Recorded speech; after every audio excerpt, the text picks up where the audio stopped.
থেকে উঠেই সকাল সকাল সবার প্রথমে যে কাজটা করেছি জল গরম করতে দিয়েছি।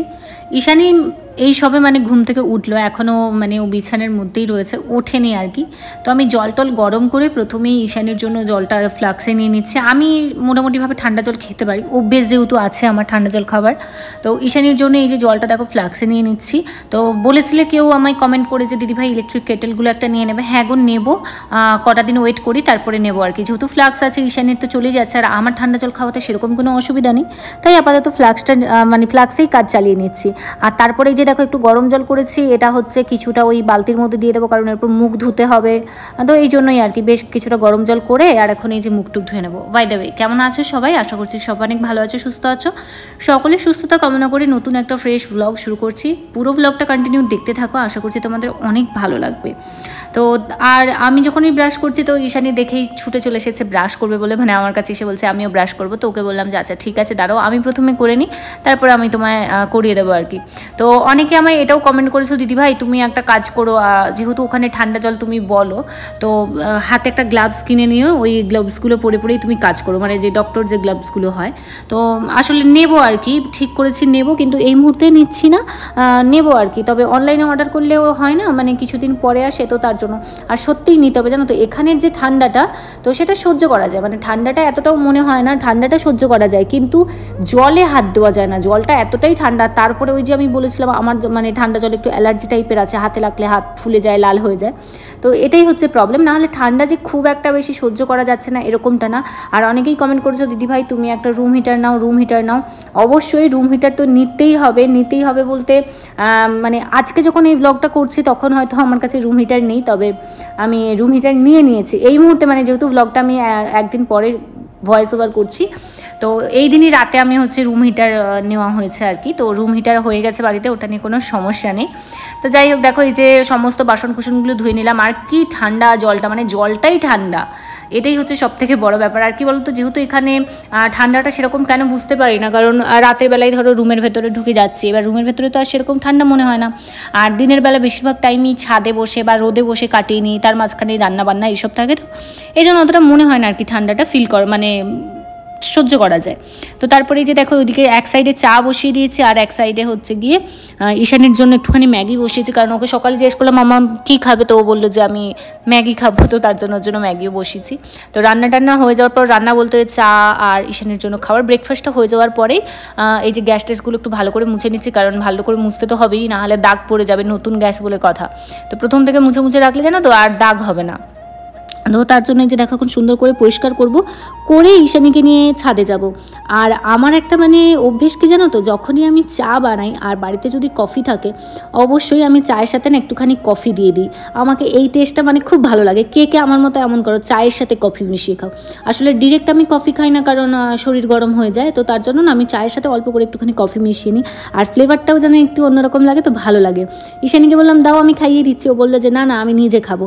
চামচে তো উঠছেই না খাবার, তাও ওই যেই একটা দুটো করে উঠছে ওটাতেও খুব মজা পাচ্ছে। আর আজ সকালে সেরকম কিছু ব্রেকফাস্ট বানাইনি, কারণ চায়ের সাথে ওই কেক ছিল, যেহেতু তোমরা সবাই দেখেছো আগের দিন আমাদের অ্যানিভার্সারি গেছে, তো ওই অ্যানিভার্সারির যে কেকটা ছিল সেটাই হচ্ছে নিয়ে চলে এসেছি আজকে, চা আর ওই কেক একটুখানি খেয়ে নেবো ব্রেকফাস্টে, তো তার জন্য আর কি। তো তারপরে যে দেখো ঈশানীর অবস্থাটা দেখো কেমন বেশ মজা পাচ্ছে। আর ছাদে আপাতত আমরা দুইজনেই রয়েছি, দুইজনে মিলে বসে বসে মানে ব্রেকফাস্ট করছি, দিয়ে অনেকটা সময় ছাদে কাটাচ্ছিলাম। আর বসে বসে কিছুটা তোমাদের দাদাভাইয়ের কথা ভেবে মনটা খারাপ লাগছিলো, যে যদি থাকতো একসাথে ছাদে বসে ব্রেকফাস্টটা করতে পারতাম। ঠিক আছে চলো কোনো ব্যাপার না, বাট আজকেও ফোন করে জানালো যে আমি তো সবে মাত্র আজ থেকে আমার ডিউটি অন হলো, যেহেতু আমি আজকে যেতে পারবো না হয়তো, কারণ মানে কিসে যাবো, যেহেতু ওই যে আগের দিন বলেছিলাম আমাদের কাছে বাইক বা সাইকেল স্কুটার কিছুই নেই আপাতত, তো তার জন্য ওখান থেকে বলছে আসতে যেতেই তো ডিউটির টাইম হয়ে যাবে, আর প্রথম দিন মানে বুঝতেই পারছো এখানে একটু প্রেশার বেশি থাকবে। তো আপাতত আমি আজকের দিনটা যাচ্ছি না, তুমি কিছু মনে করো না, একটু ম্যানেজ করে নিও, তারপরে অবশ্যই যাবো তো অবশ্যই। তো আর কোয়ার্টারের জন্য ও আজকে গিয়েই অলরেডি কোয়ার্টারের জন্য কথাও বলে নিয়েছে, যে কবে কোয়ার্টারে যেতে পারবো না পারবো সেগুলো সবই জানিয়ে দিয়েছে, তোমরাও ধীরে ধীরে জানতে পারবে। তো তারপরেই আমার একটা ওই প্রমোশনের ভিডিও শ্যুট করার ছিল, তো তার জন্য ঈশানীকে এখানে এসে বস করিয়ে দিলাম, যে তুমি একটু এখানে খেলা করো, হালকা হালকা রোদ এসেছে, এখানে রোদও ঠিকঠাক করে আসে না আর কি, একেবারে ছাদে চলে গেলে ভালো রোদ হয়। তো ওকে মানে খেলতে বসিয়ে দিয়ে আমি এইদিকে এসে প্রমোশনের পার্টটা শ্যুট করে নিয়েছিলাম, করে তারপরে রুমের মধ্যে এসে ঈশানীকে একটু খাইয়ে দিয়েছিলাম, খাইয়ে ওকে ঘুম পাড়িয়ে দিয়েছি, মানে ও ঘুমিয়ে গেছে, ওই টাইমটা একটু ঘুমায়ও।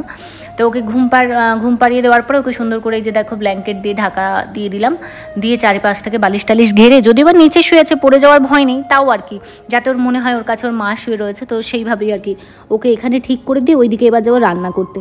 কি জানো তো, একার জন্য কি রান্না করব একদমই মন চাচ্ছিল না, বাট খিদেও লাগছে, খেতে তো হবেই। তাই ভাবলাম ঠিক আছে চলো রান্না তো করতেই হবে। আর মানে তোমাদের দাদাভাই অনেক বাজার করে দিয়ে গেছে, যেহেতু আমি বাচ্চা একা হাতে নিয়ে কিভাবে বাজার করতে যাব, কী ব্যাপার, এখনও এখানে কাউকে চিনি না, হয়তো চিনে যাবো 2-1 দিনের ভেতরেই, কিন্তু মানে সেরকম তো কাউকে চিনি না, জানি না কীভাবে কি যাবো একা বাচ্চা নিয়ে। তো অনেক কিছুইও কিন্তু বাজার করে দিয়ে গেছে। এখানে দেখো ওই যে চাল নিয়ে নিয়েছি, বাড়ি থেকে চালটা এনেছিলাম, এই চালটা, তো চাল নিয়ে নিয়েছি। আর আমার একার জন্য তো এই চালটা অনেক দিনই চলবে, একার জন্য বলা ভুল, তোমাদের দাদাভাই যখন মানে কিছুদিন পর যখন কোয়ার্টারে চলে যাবো তখন তো তোমাদের দাদাভাই এসে অবশ্যই খাবে, তখন হয়তো চালটা তাড়াতাড়ি ফুরিয়ে যাবে, কোনো ব্যাপার না। এখানে ক্যান্টিনে তো সব কিছুই পাওয়া যায়, ক্যান্টিন কেন এখানে দোকানেও দেখলাম সবই সামনে। তো এই যে দেখো একা মানে একা হাতে বাচ্চা সামলানো, রান্না করা, তারপরে হচ্ছে গিয়ে ভিডিও শ্যুট করা, ভিডিও এডিট করা, পুরো সংসারের কাজ, মানে বুঝতেই পারছো একাই পুরো সংসারের কাজ মানে করতে লাগছে।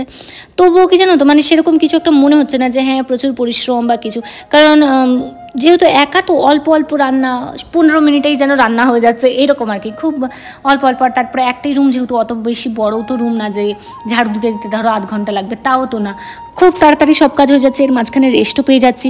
কিন্তু আমি প্রথমে খুব ভয় পাচ্ছিলাম যে একা পারবো তো বাচ্চাকে সামলাতে বা কিছু। আসলে ঈশানীর একটা জিনিস কি লক্ষ্য করেছি বলো তো, যখন হচ্ছে কেউ থাকে, মানে ধরো ওর বাবা থাকে বা যখন বাড়িতে থাকতো ঠাকুমা, দাদু বা পিসি, বা আমার বাড়িতেও যখন মানে আমার বাবার বাড়িতে যখন থাকতাম আর কি, মা বা ওর মাসি টাসি কেউ যদি থাকে না, তখন ওকে যদি আমি এই বলে একটুখানি বকা দিই, তো তখনই দেখি ও সবার সামনে ইচ্ছে করে হ্যাঁ মানে সেই প্রচণ্ড জোরে চিৎকার করে কান্না করবে আর বলে মা বকেছে এরকম করতে থাকে। কিন্তু যখন আমার একার কাছে থাকে না, তখন যদি ওকে বলি মামা এটা কিন্তু করবে না একদম, ও কিন্তু মিষ্টি মেয়ে, মানে লক্ষ্মী মেয়ের মতো আমার কথাটা শোনে, আর মানে সেটা আর করে না। মানে এই জিনিসটা আমি লক্ষ্য করছি, যখন আমি একা থাকি না তখন ও আমার সব কথা শোনে, আমার মানে বোঝে ব্যাপার সব কিছু, জানি না কিভাবে, কিন্তু যদি কেউ থাকে তখন মানে আমাকে প্রচণ্ড কেস খাওয়ায়। তো যাই হোক, এই যে দেখো তোমাদের দাদাভাই কালকে অনেক সবজি করে দিয়ে গেছে, আমি ভাবলাম মাশরুমটাই তাহলে আজকে একটু বানাই। ওকে আবারটাও জিজ্ঞাসা করছিলাম তোমার তো মাশরুম খেতে ভালো লাগে, তুমি কি আসতে পারবে দুপুরবেলা, যদি একটু আসো তাহলে আমি তোমার জন্য মানে মাশরুমটা বানিয়ে রাখবো, তুমি না হয় একটু তরকারি খেয়ে চলে যেও। তো বললো যে না যেতে পারবো না, তো তার জন্য নিজের জন্যই অল্প করে এই কটা হলেই তো হয়ে যাবে, কারণ একা আর কত খাবো তাই না। তো সেইভাবেই আর কি বানিয়েছি। আর সত্যি বলছি ঈশানীকে নিয়ে মানে একা থাকতেও আমার সেরকম কোনো সমস্যা হচ্ছে না, কারণ মেয়েটা টাইম মতো খাচ্ছে দাচ্ছে, যেটা বলি শুনে, মানে অত বেশি আমায় বিরক্ত করে না। কিন্তু কেউ থাকলে মাকে প্রচণ্ড কেস খাওয়ায়, আরও একবার বললাম। তো কি জানো তো, অনেকে না, একজন আমায় বলেছো তুমি একই কথা বারবার কেন রিপিট করো, যার জন্য ব্লগটা পুরো নষ্ট হয়ে যায়, দেখতে একদমই ভালো লাগে না। আসলে কি বলো তো, আমি তো মানে আগে থেকে কোনো কথা সাজিয়ে গুছিয়ে রাখি না যে এইভাবে কথা বলবো বা এইভাবে তোমাদের সামনে মানে প্রেজেন্ট করবো জিনিসটা, আমি এরকমভাবে না কোনো কথা আগে থেকে সাজিয়ে রাখি না বা কোনো কিছুতে নোট করেও রাখি না আর কি। তো যেটাই মনে আসে সেটাই বলতে থাকি, আর যে জিনিসগুলো আমার ধরো একটু বেশি ভালো লাগে, মানে মন থেকে কথাগুলো বলি, তো এই জন্য না মনের মধ্যে সেই একই কথা হয়তো ঘুরে ফিরে আসে, তাই আমি একই কথা বারবার বলে ফেলি। কি করব বলো, মানে অভ্যেস হয়ে গেছে। যদি আগে থেকে সাজিয়ে গুছিয়ে রাখতাম তাহলে হয়তো এই ভুলগুলো হতো না, একটু মানিয়ে নিও। তারপরে এই যে দেখো একটুখানি এখানে যেইভাবে মাশরুমটা বানায় আর কি, তো সেইভাবেই বানাচ্ছি, যেহেতু এক তরকারি ভাত করবো, কারণ ওই একার জন্য 2-3 রকমের তরকারি বানিয়ে তারপরে খাবো, মানে এটা ঠিক ভালো লাগে না। তারপর বলতে যেহেতু ঈশানী ছোট রয়েছে, তো আমার রান্না করতে অলরেডি কিন্তু এই সময় ঈশানী উঠেও গেছিলো, ওকে কোলে নিয়ে আমাকে রান্না করতে করতে হয়েছিল আর কি। তো এই জন্য আর 2-3 রকমের তরকারির কথা ভাবিনি, একটাই তরকারি, তাই ভাবলাম একটু মশলা করে একটু বানিয়ে নিই, তাহলে হচ্ছে মানে খেতেও ভালো লাগবে, এক তরকারি দিয়েই হলে ভাত হয়ে যাবে। তারপর ভেবেওছিলাম জানো একটু ডিম ভাজা করে নেবো এর সাথে, সেটাও আর শেষ পর্যন্ত মন চায়নি, মানে একা খেতে জানি কেমন একটা লাগছিল। আসলে এতদিন ধরো যখন বাড়িতে থাকতাম সবাই মিলে একসাথে খাওয়া দাওয়া করতাম, আর সব থেকে বড় কথা বাবা হচ্ছে আমার হাতের যে কোনো রান্না খেতে কিন্তু খুব ভালোবাসতো। বাবা বলতে আমি শ্বশুরমশাইয়ের সঙ্গে কথা বলছি আর কি, শ্বশুরমশাই শুধু না শাশুড়ি মাও, মানে আমার হাতের রান্না খেতে কিন্তু খুবই ভালোবাসতো। আজকে যখন এই ধরো মাশরুমটা আমাদের কাছে স্পেশাল একটা রান্না, কারণ বুঝতেই পারছো তো আমাদের গ্রামের এই সাইডে এই বটম মাশরুমটা পাওয়াই যায় না। তো যখন এই স্পেশাল রান্নাটা করছিলাম না, তো আমার কেন জানি হঠাৎ করে তখন মনে হচ্ছিলো আজকে যদি আমি বাড়িতে থাকতাম এই রান্নাটা করে মানে বাবা মাকে খাওয়াতাম, তো বাবা তো অনেক খুশি হতো আর মাও তো খুশি হতো, মানে কত ভালো করে খেতাম একসাথে বসে একসাথে। কিন্তু সেসব হচ্ছে না আর কি, মানে এই রান্নাটা করতে গিয়ে মনে হচ্ছে একার জন্য এইটুকুনি রান্না করতে হচ্ছে, বাড়িতে থাকলে কত সুন্দর সবাই মিলে খেতাম। মিস করছিলাম আর কি বাড়ির সবাইকে, এটাও যেমনি ঠিক তেমনি আবার ভাবছি ঠিক আছে চলো একটা নতুন জীবন, আমার কাছে একটা নতুন চ্যালেঞ্জ এটা, যে আমি একা একা বাচ্চাকে নিয়ে ঠিকঠাক বাচ্চাকে টাইম মতো খাওয়ানো, স্নান করানো, প্লাস বাড়ির সমস্ত কাজকর্ম একা হাতে ঠিক কতটা গোছাতে পারি অন্য কারোর ওপর ডিপেন্ড না হয়ে। এমনিতেও আমি মানে বরাবরই মানে বাচ্চার কাজটা বেশিরভাগ সময় আমি নিজেই করি, মানে আমার বাচ্চাকে খাওয়ানো, স্নান করানো এগুলো বরাবরই আমি একটু নিজেই বেশি করি। ওই একটু মানে বড় হওয়ার পরে তারপর থেকে ওই ঠাম্মুকে বলতাম যে একটুখানি ওকে স্নান করান, কারণ আমার কাছে স্নান করলে কী হয় জানো তো, ও কিছুতেই জল থেকে উঠতে চায় না।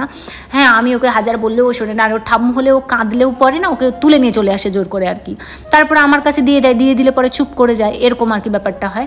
তো যার কারণে ওই শেষের কয়েকটা দিন আমি বলেছিলাম ওর ঠাম্মুকে স্নান করানোর জন্য, নাহলে বরাবরই বাচ্চার খাওয়ানো, স্নান করানো এগুলো আমিই দেখতাম, আর সাথে নিজের কাজ তো নিজে করতামই। আর এখানে সে পুরোটাই নিজে করছে, ওটা আমার কাছেও একটা চ্যালেঞ্জ যে আমি পারি কি পারি না। আর আমি তো দিব্যি করেও নিয়েছি, সত্যি কথা বলছি আমার সেরকম একটা মনে হয় না। আমি দেখো ভেতরে চলে গেছি কিছু একটা জিনিস আনতে, আর সেই সময় ঈশানীর কাণ্ড দেখো, ওই বালতিতে গরম জল রয়েছে, ওর মানে কি আর বলি, জল পেলে ওর ঘাঁটা আর বন্ধ করে না। এই যে দেখো আমি সার্ফটা নিয়ে এসে দেখছি ও ওখানে এসে জল ঘাটছে, তো আমি ওকে বলছি এই মামা হাতে লেগে যাবে, হাত পুড়ে যাবে, তুমি কেন জলে হাত দিচ্ছ? ও আবার ঘুরে আমি বলছে দুষ্টামি দুষ্টামি, আমি জলে হাত দিয়েছি তো কী হয়েছে, মানে এটা বোঝাতে চাইছে ও, মানে এত মিষ্টি করে বলে না দুষ্টানি, মানে আমাকে ঘুরে বকা দিচ্ছে আমি ওকে বকা দিয়েছি বলে। তো এই যে দেখো চুপচাপ কি সুন্দর দাঁড়িয়ে রয়েছে ও, আমি আসলে ওর জামাগুলো ধুয়ে দেবো আর কি।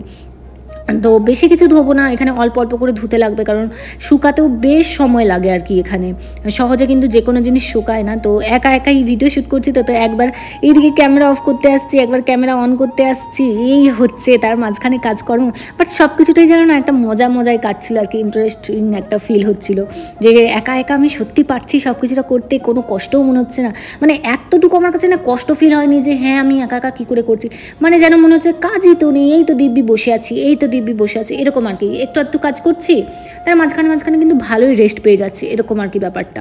তো তারপরে যে দেখো ঈশানী যে সোয়েটারটা পরেছিল ওইগুলো সব খুলে নিলাম, খুলে ওইগুলোকেই সব ধুয়ে দিলাম আর কি। আর নোংরা হয়ে গেছিলো প্রায় 3-4 দিন ধরে একটানা, মানে ওই গাড়িতে এসেছে তখন পড়েছে, মানে ট্রেনে যখন এসেছিলো তখন পড়েছে, এখানে এসে 2 দিন পড়েছে, তো তার জন্য একটু নোংরা হয়ে গেছিলো, এই জন্য এগুলো সব ধুয়ে দিলাম। আর ওদিকে রান্নাবান্নাও হয়ে গেছে। তো তারপরেই দেখো আমি স্নান সেরে নিয়েছি, আর ঈশানীকে আজকে স্নান বলতে ওর মাথাটা ধুয়ে ওর গাটা ভালো করে মানে গামছা দিয়ে ভিজিয়ে স্পঞ্জ করে দিয়েছি আর কি, মুছিয়ে দিয়েছি ভালো করে, আর মুখের মধ্যে একটুখানি ক্রিম টিম লাগিয়ে ও চুল আঁচড়ে দিয়েছি। আর আমারও এইদিকে স্নান কমপ্লিট, তো স্নান টান সেরে এসে ওই যে জিনিসগুলো ধুয়েছিলাম সেইগুলোকে সব এখন সুন্দর করে মিলে দেবো ছাদের মধ্যে, তাহলে শুকিয়ে যাবে। আর এখন বাজে ওই ধরো 1:30-2 এরকম হবে। এখানে কিন্তু সবাই যেন তো দেরি করেই খাওয়া দাওয়া করে, ওই যে দেখো নিচের আন্টিটা উপরে এসছে, তো ওনাদের এখনও তো রান্নাই হয়নি, মানে এই 2টোর সময় নাকি রান্না বসায় আমাকে বললো। কি বলো তো এখানে তো সবাই ব্রেকফাস্ট করতেই সেই সকাল মানে 11টা বাজিয়ে দেয়, ঘুম থেকে উঠতেই ধরো 8:30-9টা, কারণ এখানে তো সূর্যই ওঠে একটু দেরি করে আর কি, ওই 7টা সময় ধরে সূর্য ওঠে, বাট মানে যখন কি রোদ না আসে ততক্ষণ পর্যন্ত কেউ বাইরেই আসে না, এখানে দোকান খোলে সব 9টার পরে, এরকম আর কি ব্যাপারটা হয়।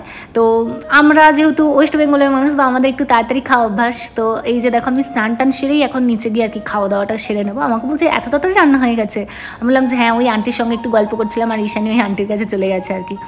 তো এইভাবেই আর কি দিনটা আপাতত কাটিয়েছি। আর রাত্রেবেলা অবশ্যই একটা গিজার বলছি রুম হিটার নিয়েছি, অনেকেই বলেছিলে, তো তাই জানিয়ে দিলাম আর কি, রাত্রেবেলা একটা রুম হিটার গিয়ে নিয়ে এসেছি, এরকম আর কি। বেশ মানে ভালোভাবেই কাটছিল আজকের দিনটা, সেরকম কিছুই মনে হয়নি।